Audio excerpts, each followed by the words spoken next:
Hello again. Okay, my last video was a while ago now and was made in the direct aftermath of the Charlie Hebdo shootings in Paris. The video was aimed at showing viewers that moderate Muslims cannot simply brush aside the violence occurring in their name and pretending these are lone wolves who are acting outside the teachings of Islam. I presented a very small sample from plenty of examples in Islamic sources where killing critics of Muhammad was tolerated and even ordered by Muhammad himself.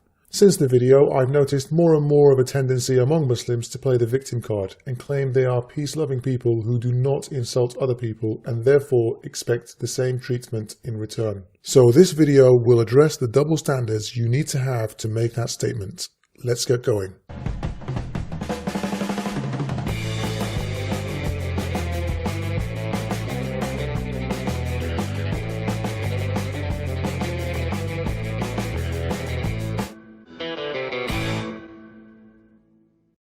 So, is it true that Islam respects other religions and steers away from insulting others? Well, Muslims will often show you these Quranic verses to highlight their point. Call unto the way of thy Lord with wisdom and fair exhortation, and reason with them in the better way. And do not abuse those whom they call upon besides Allah, lest exceeding the limits they should abuse Allah out of ignorance. So these are both decent verses promoting diplomacy and dialogue, and this is what apologetic Muslims will likely show you and hurry you along before you get a chance to dig deeper. The problem we have in the Quran and Islam in general is inconsistency. These diplomatic verses promoting sensible dialogue and banning the verbal abuse of other gods were revealed in Mecca at a time when Islam was still very weak and hence fairly pacifist for tactical reasons. This was before the migration to Medina when Muhammad managed to build an army hungry for war booty and wreaked havoc in the Arabian Peninsula. So in order to show Islam to be tolerant of others, you must cherry pick the few verses like the two I just mentioned and ignore the other passages in the Quran and numerous hadiths showing intolerance and outright childish ridicule for people who don't hold the Islamic belief or, at the very least, the doctrine of monotheism. Let's read some verses from the Quran. If it had been our will, we should have elevated him with our signs, but he inclined to the earth and followed his own vain desires. His similitude is that of a dog. If you attack him, he lolls out his tongue, or if you leave him, he lolls out his tongue. That is the similitude of those who reject our signs. The Quran, being characteristically ambiguous and non-explanatory, doesn't tell us who this person is that is being compared to the dog. But according to the reasons of revelation, according to the hadiths on this verse, he is either a man called Bal'am bin Abra, who lived in the time of Moses, or he was an unnamed man during the time of Muhammad who was granted 3 wishes and turned his wife into a dog. As always, the links are in the description for anyone who wants to read up further on these wonderful stories, but whether the verse refers to one of these two or not, it's likening someone to a dog, and surely that is offensive. Next, we read verses in the 2nd chapter of the Quran which talk about a bunch of Jews who didn't adhere strictly enough to the Sabbath. And certainly you have known those among you who exceeded the limits of the Sabbath, so we said to them, be apes, despised and hated. I mean, that kind of sounds insulting and offensive. Those who incurred the curse of Allah and His wrath, those of whom some He transferred into apes and swine. God seems to really like insulting people the way people insult people. Well, isn't that fishy? I'm sure someone will say, no, how dare you, He's God, He can do what He likes. But seriously people, come on.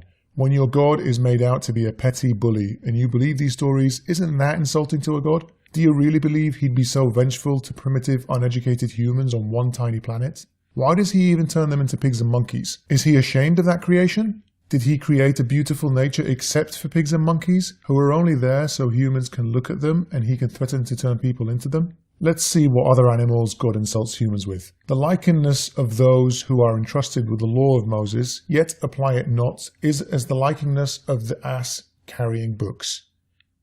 No, not that ass. Yes, a donkey. The Quran says Jews who don't carry out the laws of the Torah are like donkeys carrying books. I'm sure that Jews today would find that very offensive, especially as they don't implement all the atrocious laws of the Torah, because if they did, they'd likely be even worse than Islamic State. Now moving on to the Hadith and Sirah. When Muhammad wanted to massacre the Beni Qurayza tribe, he led his army to besiege the fortress of the Jewish tribe in Medina and called out to them, "You brothers of monkeys, has God disgraced you and brought His vengeance upon you?" When the siege eventually ended, the Prophet of Mercy ordered the beheading of at least 600 men and teenage boys. Now, at the end, the monkey insult here doesn't seem to have been the worst thing he did to these people, but nonetheless it's another insult. Before he even got to Medina, Muslims know one of Muhammad's main enemies who is skeptical of his claims to prophecy as Abu Jahl, which means the ignorant one. This derogatory nickname was given to him by Muhammad, and I've yet to meet a Muslim who actually knows this man's real name, which is Amr ibn Hisham.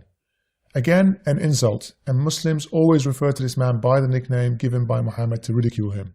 So it seems Muhammad can dish out all the insults he wants and still be glorified by Muslims as a perfect human free from error.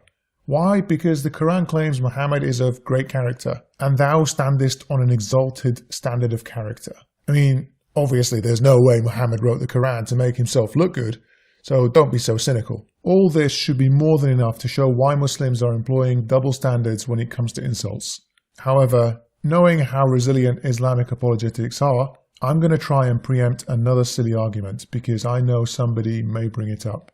Someone will probably say, but the people insulted here were not men who were respected figures of a particular religion like Muhammad is. That's why you can't insult Muhammad, because we respect him. Well, an insult is an insult, and it should definitely not be coming from the Quran or Muhammad, as it's not something you lead by example with. If he really is a brilliant character, then he should lead by example. But, as you've probably guessed it, even this argument falls flat on its face. Near the end of Muhammad's life, another self-proclaimed prophet of Allah appeared in Arabia by the name of Musaylama bin Habib al-Hanafi. He was also receiving verses for a scripture in the same way Muhammad did, and he sent a letter to Muhammad asking for a truce and saying that they can both be prophets from the same God. Muhammad sent back a threatening letter and called him Musaylama the liar. Muslims from that moment on have only used that insulting nickname Muhammad gave him. So calling him a liar was bound to offend Musaylama and all his devout and loyal followers who believed he was a messenger of God. Why didn't Muhammad or Muslims respect that religion and its prophet? Last but not least, we arrive at the events of Hudaybiyah, a desert oasis where the Muslims were attempting to reach Mecca for a pilgrimage but were stopped by the Meccans before both sides eventually agreed to a peace treaty. Before the treaty was eventually agreed and signed, one of the Meccans by the name of Urwa came to talk to Muhammad and as part of negotiations downplayed the strength of the Muslims and told Muhammad that his followers weren't loyal and could eventually abandon him. Upon hearing this, Abu Bakr, a very close companion to Muhammad and eventually the first successor, shot back at Urwa by swearing at him and his goddess, and I quote, "Suck on a lad's clitoris."